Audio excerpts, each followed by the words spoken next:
You're listening to In My Humble Opinion with Maxilia Robinson and Charles Lewis. Only on 101.3 Jams. IMHO Talk Show. You got Sir Charles, Miss Max, Razor, Aaron.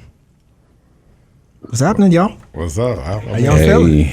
I feel like it was low the energy. 80s. Low energy. No, I'm good. I got my Jericho juice. I feel like I was in the 80s listening to Johnny Gill. Ate my elderberries. I'm good. It is a little rainy, drainy day, but we are here to make it do what it do. Am I right about that? Yeah, we good. That's it. Yeah. We trying to, we did Sunday service with Ray. Yeah. Oh, is that what it is? Yeah, that's what it was, Mac. He had us. Yeah, that's a good brother right there. Hey Max, Still feeling the spirit. Hey Max, I'm feeling a little down because I passed around the plate and they passed it back. It looked like it looked when I gave it to him. Shoot. He ain't got no ATM machine in there, man.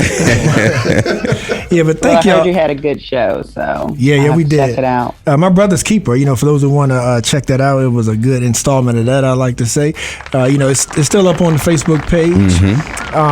And yeah, man. So that was the body, and now we are here. Thank y'all for joining us. IMHO Talk Show, Seville Inclusive Media. As always, you know how we do. And yeah, we have a great show today, if I may say so myself. Today we are, we doing another installment of Save the City, Razor, right? Yeah, we got a strong show today. Yeah, man, we got a really, really strong show today. These first two people that come on, man, you will see why we brought them on first. Yeah. Save the City Part 2, Max, is what we're calling it. We're going to, and on this one, we have the business sector of our city. We have the educational sector of our city, and we have local government, City Hall. We have the mayor joining us once again. And so, when we say save the city, nobody's here trying to be deities or be, saviors, but it's just a simple fact of, holding each other accountable and holding each other up and laying out the platform, to not only entertain on your radio airwaves, but to also educate, right, Ms. Max? That's absolutely right.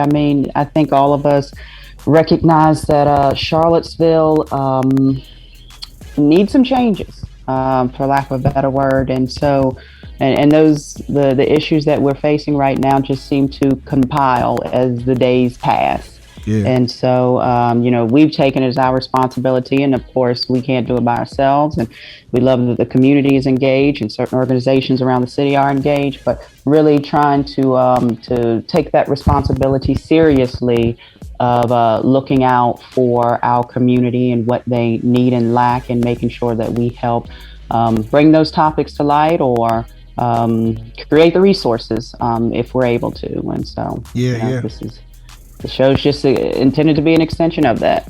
Spot on. And like I said, Mayor Nakaya Walker, the bottom of the show. The middle hour, 1 o'clock, we are going to be joined by Dr. Andrea Douglas of Jefferson School African American Heritage Center, as well as city school reps as well, Brianna Hill and Ms. Zalia as well. I'm gonna call her Zalia O for now because I don't know how to pronounce her last name, so she's gonna have to correct me on that when we get in. So I'm just gonna call her Miss Z for right now. Got you. Zalia. And then, like we said, so this first hour, without further ado, we are joined right now by Miss Hollie Lee and Mr. Quinton Harrell. Good folks, how y'all feeling this Sunday, this rainy Sunday? Doing good, thank you. Fantastic. Awesome. Welcome to Glad the show. to be here. Great. Thank you for accepting our invitation. And I think, having a business segment, you guys may know, we have entrepreneurs in this group. We have, like financial experts in this group. And business is so important, right? Economics, out of all we talk about, we say a lot on how important economics is, to a people to be able to be empowered. For real. So how about we start so the folks know, you guys, first formally introduce yourselves, and what your titles are when it comes to the business sector here within the city. I'll start with you, Hollie. So my name's Hollie Lee. I work with the City of Charlottesville in the Office of Economic Development. So we talk a lot about economics and what that looks like for people throughout the city and in the business community as well. I'm the Chief of Workforce Development Strategies. I started out in economic development over 13 years ago, working with individuals who wanted to start up businesses and grow and enhance their existing businesses. And my primary focus was on small women and minority-owned businesses. And at this point, I still continue to oversee the city's minority business program. And our focus there, again, is helping individuals who want to start up businesses so that they can have an opportunity to, play in this business community here in Charlottesville and have impact on our community. And then also people who own businesses to make sure that they have, as Max mentioned before, the resources and the tools that they need to be successful. And whether that be, access to capital through a loan or a grant, or workforce so that they can, make sure that they have enough people to operate their business and offer their services. That's the kind of stuff that we do. Awesome. Thank you. And Mr. Harrell? Well, first of all, I want to thank you guys for inviting me as well. My name is Quinton Harrell, and I'm first and foremost the chairman of House Harrell, where I serve as the chairman, and the lovely and effervescent Yolanda Harrell serves as the CEO. Right. Also the founder of Heritage United Builders, which is a local job brokerage and workforce platform aiming towards connecting minority and African American subcontractors to construction work here in this area. In addition to that, I serve as the chairman for the Minority Business Alliance here in Charlottesville, and the mission of the alliance is to connect, support, and convene minority businesses in this area, and supporting them with the partnerships with nonprofits and other businesses in this area to create additional wealth building opportunities for not only the businesses within the alliance, but for this community as a whole. So I will close out my intro as I've defined myself as a self-proclaimed ecosystem architect. I like that. You catch that, Giles? That's a pretty good title right there. Hey, Charles. I'm stealing it already. Charles, I know we're not getting ready to just go past It's going to be on my podcast Monday. Hey, Charles, I know we're not getting ready to go past how he described his house. Like me, I'm the husband, my wife the wife. He said I'm the Jesus that walk on water or something like that, he said.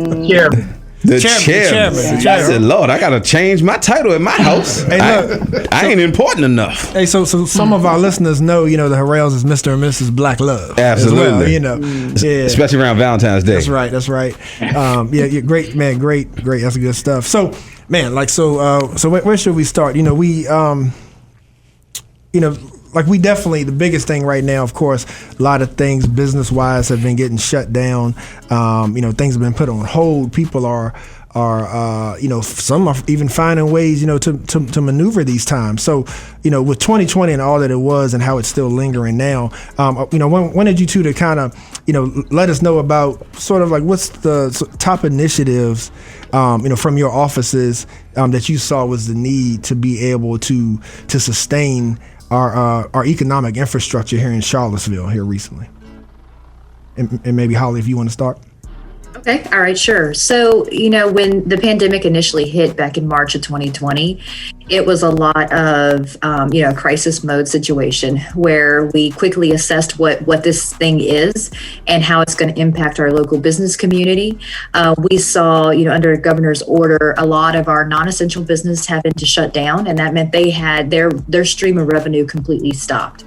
And so, cash flow was no more, and it was just trying to keep them, their heads somewhat above water so that they could come back when the time came for them to reopen. And so what we did initially was we quickly administered over $500,000 in grants from local funds. And that was even before the federal government put the CARES Act funding out. So very quickly we said, we can't wait on the federal government right now because we know it's coming, but we don't want to sit here and wait because we have people every day who are just like struggling to, pay their bills, pay their rent, try to keep some staff on board to operate to the best of their ability. And so we quickly pushed out some modifications of existing grant programs that we had. We, put more money into it and then pushed it out very quickly. So within like the first couple months, we were already starting to put grant money out. And one of those was called the BRACE grant. So building resiliency among Charlottesville businesses. And so with that one, it was quick grants to get people just they could use that for basically any purpose related to COVID-19. And then we did one called Go Hire, and that's a program that we have and then modified it a bit. And with that program, it's basically twofold. You can get a wage subsidy to bring people on board, or you can get money towards incumbent worker training. And so for that, when I mean that we modified it, it was basically, you need to be able to keep some people on staff. Let us give you the money to put towards your payroll. And so that was another big chunk of money that we put out. And then after the federal CARES Act money came out, we did 2 more rounds of grants to businesses. And so that kind of pushed us through to the end of 2020. And again, the focus there was just dealing with immediate needs, enough to either keep people to the point where when they could reopen, that they would be able to still have a place to actually reopen physically, that if they needed to bring, if they wanted to keep some of their staff on board, that they had the means to do that. Right. And this year of 2021, we're really looking at recovery. And so we're currently in the process of developing a recovery plan for the Charlottesville business community.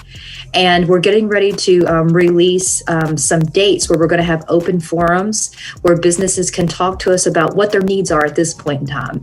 I do believe that it has changed some since when the pandemic initially hit and even after some of that, initial impact. And so we need to know where businesses are now and what could be the most useful to them. Is it still grants? Probably so. But what else could also be part of that? Could it be training? Because we've changed the way, Charles, as you mentioned, we've kind of changed the way we've had to do business. And so does that involve new training of employees because we're moving more towards, an online virtual type platform, or we're using new point of sale systems, or whatever the case might be? If that's training we can provide city businesses, we want to be able to do that, but we want to be able to hear directly from the businesses what they need so that we're not just guessing and then putting stuff out there that's not going to be useful. So we are coming up with this business recovery plan. We're going to have some really clear, concrete action items that come out of that. It's not going to be like a lot of fluff. It's going to be the business community told us this, and we're going to do X, Y, and Z, and these are the timelines attached to it, and we're going to roll it out quickly.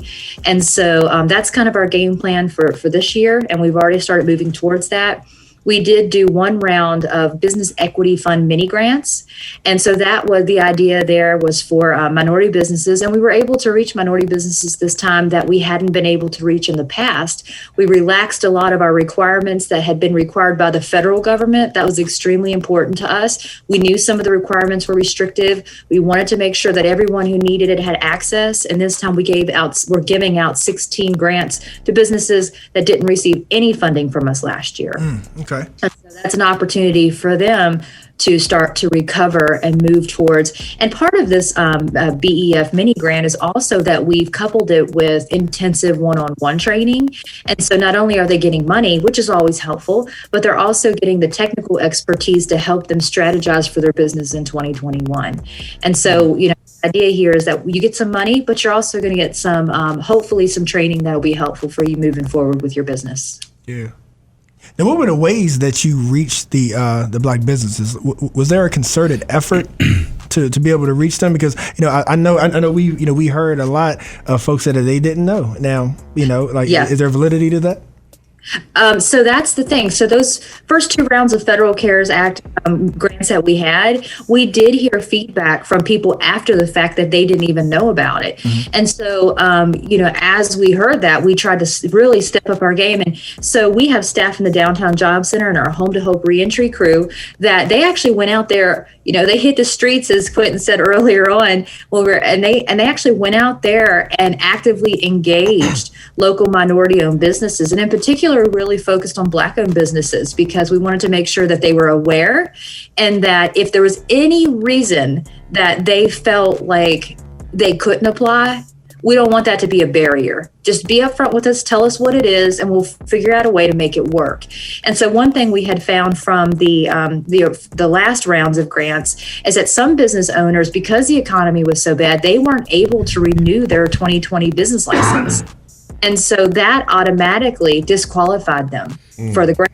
But for this year, what we did for the BEF mini grant, we said, okay, you don't have your business license, but we know you've been operating in Charlottesville. Let us use this money to help you reinstate your business license, pay any back taxes or any fees you owe, and get you back going.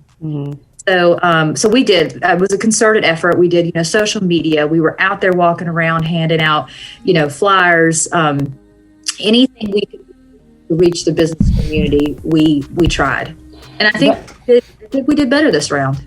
That kind of leads into my question, Hollie, because I was curious about what requirements the federal government had that you were able to relax and later loans where you were able to capture more of the Black-owned businesses. Right. So again, that not having a current business license was a difficult one because there's cost associated with renewing your business license. If you've been in business a while, more than likely you're not paying that flat rate of $35 a year. You're paying based on a tax rate, and that can get upwards of hundreds of dollars, even thousands of dollars.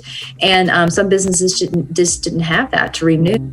And also some of the documentation requirements were very difficult for, not only Black-owned businesses, but just small businesses in general that are, owner operated or maybe just have 1 or 2 employees to come up with it that quickly. When we own a business and we get really wrapped up in the day-to-day, and sometimes those financial pieces fall to the side. And so when you're called on to produce your, your cash flow projections or your balance statement or whatever it is, you might not have the time to quickly, put that together if it's not there, or to even locate it. And so some of those deadlines on those grant funds, the federal grant funds, were like a week. So we were given the money and they wanted it gone by a certain period of time. So that forced us to put these really tight timelines on the applications. So some of the businesses just couldn't come up with the documentation that quickly, and they were discouraged by it and saw it as a barrier. And so this next round of grants that we did in 2021, we really just took away a lot of those requirements and basically just tell us that you've been doing business in the city of Charlottesville, prove that in some way, and let us know how you were impacted by COVID-19. Right. And, based on that, we can talk to you, try to, deduce more information, whatever the case is, and don't let that be the reason that you don't apply this time. Yeah. Awesome. I appreciate that explanation. I do want to say, and hopefully our local business owners understand where I'm really coming from on this, is that it's important. It pays actually to keep your stuff straight. Yeah. You can cut yourself out of a lot of opportunities when you don't. Okay, so just want to put that out there. Exactly. And, my background, growing up, I came from a family of, with entrepreneurship. That's how I was raised. And I know what it's like to be hustling every day. Some nights you don't sleep because, you don't know what you projected in revenues for the month don't come in. And so, okay, where's the money going to come from? And so it's one of those things. So then you get wrapped up in the actual operations and the day-to-day of what it is. And so you let those things go. Again, like you said, it's good to keep up on those things. And, if anybody needs help with that. So we do know that more federal funding is more than likely going to come out of this. And some of it more than likely will go to the business community. And so if there's anyone out there listening now that's thinking, okay, I want to be ready when the time comes, because the time is going to come, tell them to contact us. Y'all contact us and we'll help you get ready so that when the time comes, that you'll have your stuff together. That's what's needed. That's really what's needed. That's necessity. Yeah. Hey, so let's take a quick break, and then when we come back, let's shift the conversation a little bit. We'll kick it over to Q to chime in as well. Brother Quinton Harrell. Sorry about that, brother. You and I on a one-letter basis. I call you Q. But to talk a little more about that entrepreneur spirit. I think Hollie did great. In informing what's possible for the existing businesses. But when it comes to those trying to get their feet in the game, here in Charlottesville, let's shift more to that. So IMHO, we are joined by Miss Hollie Lee and Quinton Harrell, and stay tuned, y'all. We'll be back with more economic, financial, business talk. All right, IMHO, y'all.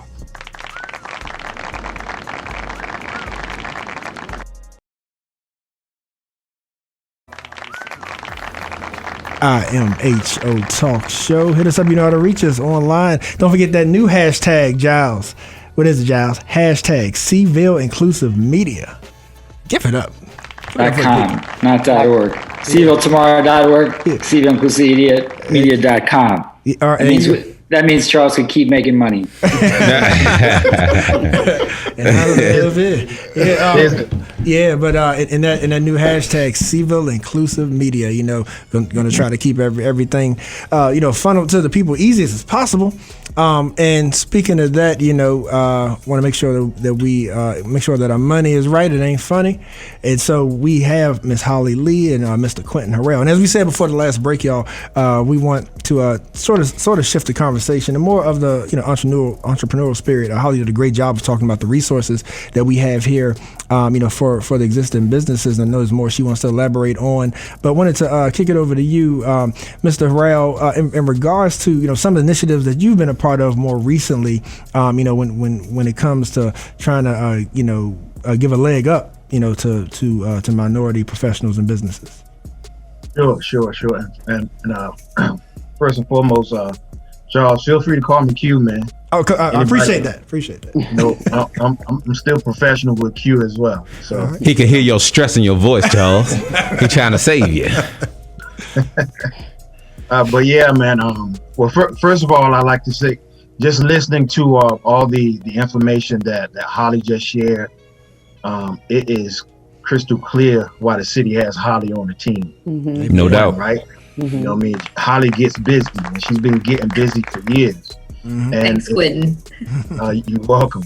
But it's like this platform that you all have here shows the importance of the airwaves and the power of the platform that you have to get this information out, because a lot has been done, and then we lean on the marketing channels that we know, mm-hmm. and we think that that's enough, but sometimes you need more and more and more, and overlap.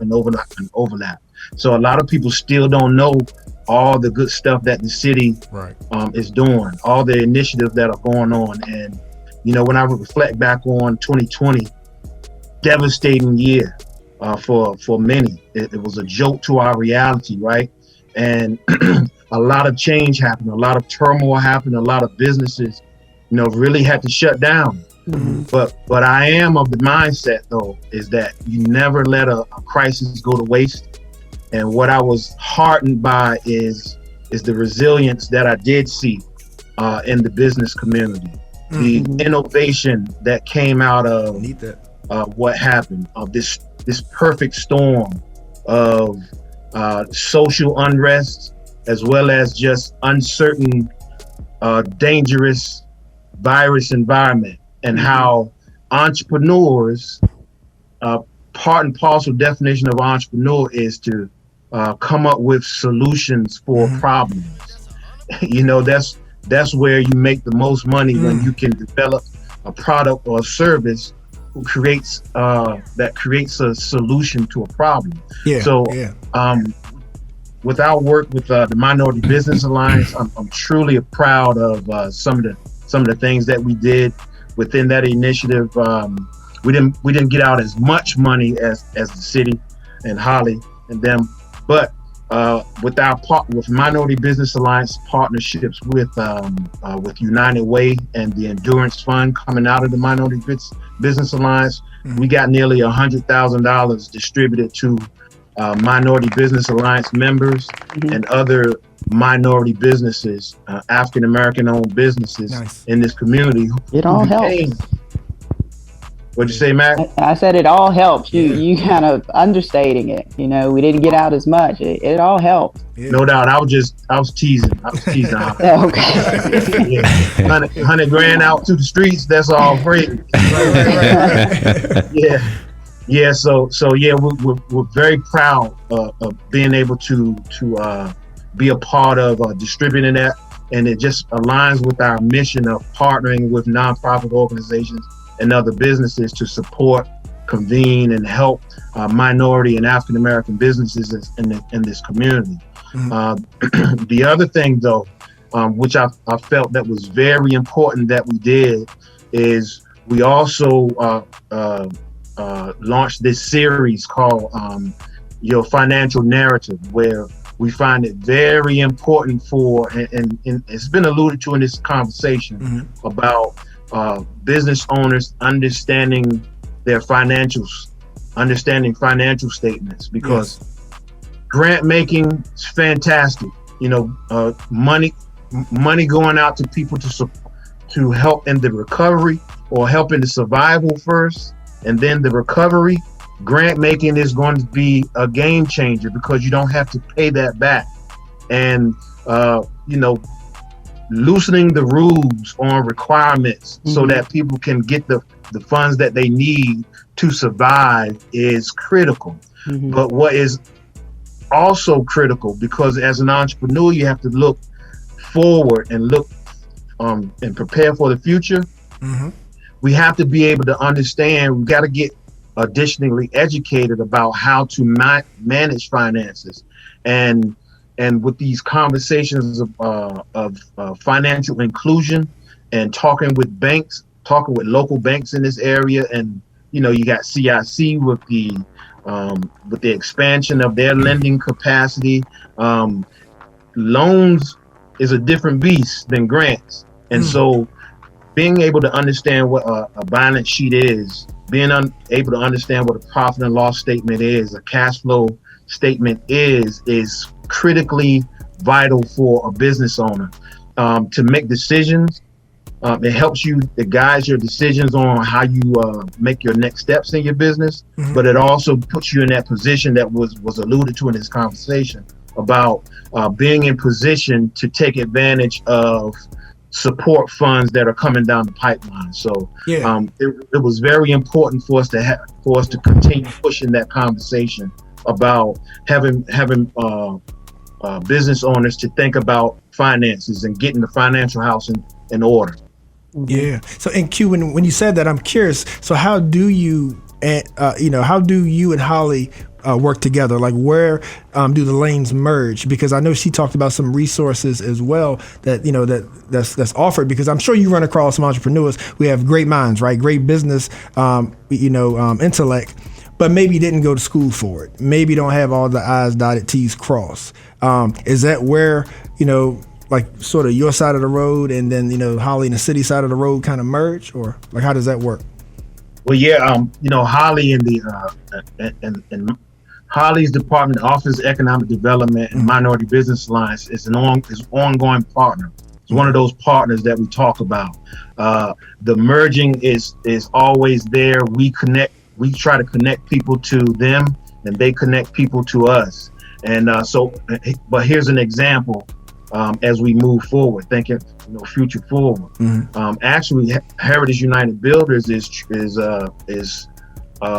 and Hollie's department are working on a partnership to create a training for entrepreneurs in their business model. Because say for contractors, you got a skilled contractor that's fantastic at building, They are skilled. They've been in the game for years, but they need the business development skill set. They need the administrative acumen to actually be able to take their business to the next level, that they can grow. And then by that frame of growing, then it leads to what the big picture is, where the Office of Economic Development plays a part in growing jobs. So in order to create jobs, you have to be able to grow your business. In order to grow your business, you have to have some additional skill sets. So that's one of the things that we're looking at developing. Hollie, they have Go Business. Go Startup, yeah. Let me just throw alley-oop and let you answer, add to that point, and then I'll add some more to it. So I will just say that, I've had the opportunity to partner with the Chamber since the beginning, when the city initiated the dialogue on race, and the Chamber Minority Business Council was born out of that. And now it's become the Minority Business Alliance. And able to work with Quinton and Andrea Copeland-Whitsitt, and the person who taught me a lot of what I know about workforce development and entrepreneurship, Kay Monroe, which if she's listening, shout out Kay, I love you. So, just we work well together, the city and the Chamber, and in particular. And so we're always trying to work together. And so where the Chamber, really connects people, networking, connects them to opportunities, we are oftentimes that opportunity that they're connecting people to. And so, again, it's always just finding out what their members need so that we can offer that. And one of the things Quinton mentioned is, for people who want to start up a business, we help existing businesses, obviously, but we want to make sure we have more new businesses starting up in Charlottesville to continue to sustain our local economy and give people that opportunity to be business owners and create jobs for people in our community. And so the Go Startup program, we started that last year during the pandemic. We've graduated 25 individuals, and those are all new businesses in the city of Charlottesville. And we currently have a cohort going of 9 new businesses. So we're also going to have, that class repeated again this year, but we're going to do another in-person small course for like a boot camp as well, because it's great to help our existing businesses, but then we also have all this potential out here who want to start up and can be contributing as well. Yeah, and Hollie, while you're on too, I know Razor had a question for you too. Sure. 2 things I want to touch on real quick.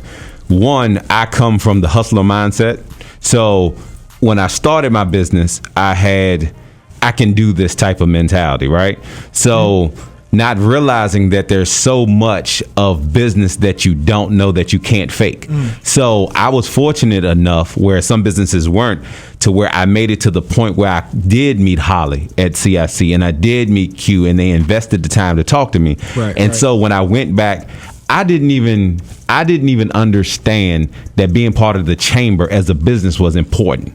I looked at it as I was just giving somebody my money for something that I really wasn't going to use, until I sat down and talked with the proper people to understand, like, okay, this is where the benefits come in. So while all that time I could look at it as, I made it, I got the bumps on the road, XYZ, that's not true. I was fortunate enough not to fall by the wayside until I could get to the proper people like them to actually build a real legitimate business, not something that you just out there doing day in and day out. Hey, I know there was a question. I didn't want to hop in.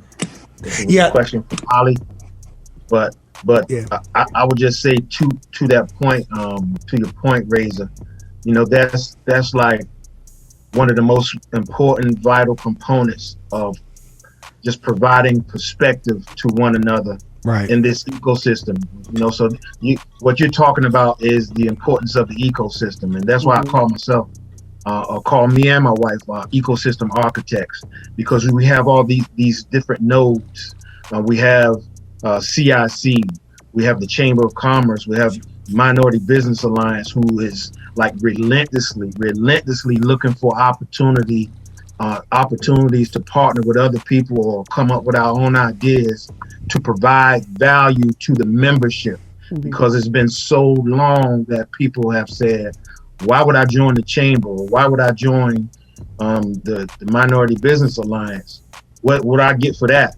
And so we're trying to make it apparent the value that you get from joining these organizations, because the networks and the connections are critically valuable, man. Yeah. You know, like the connection between 101 Jams and Charlottesville Tomorrow, right. and Vinegar Hill.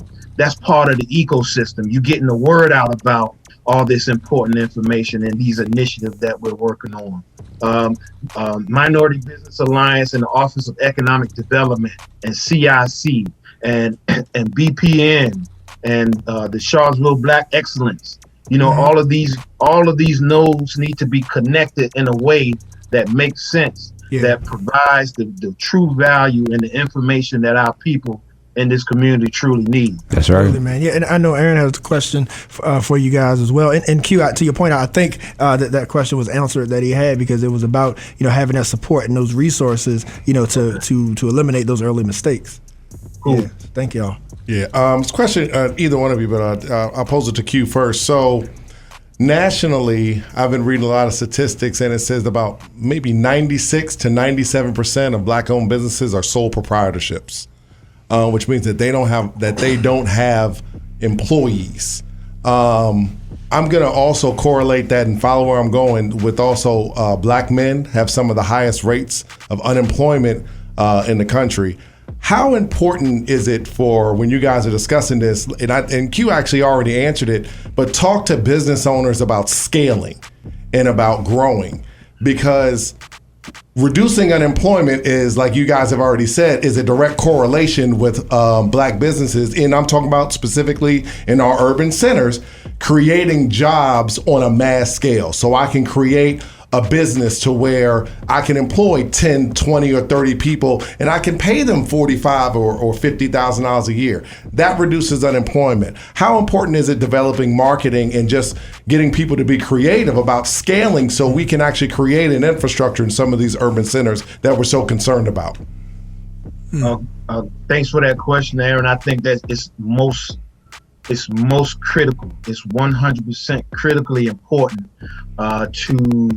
to actually provide the perspective of what scaling is. There's so many, I've heard so many people, even just last year, mention the word scaling in terms of their grant making, and the definition of scaling is something totally different from if you receive $1,500 to scale your business. That's it.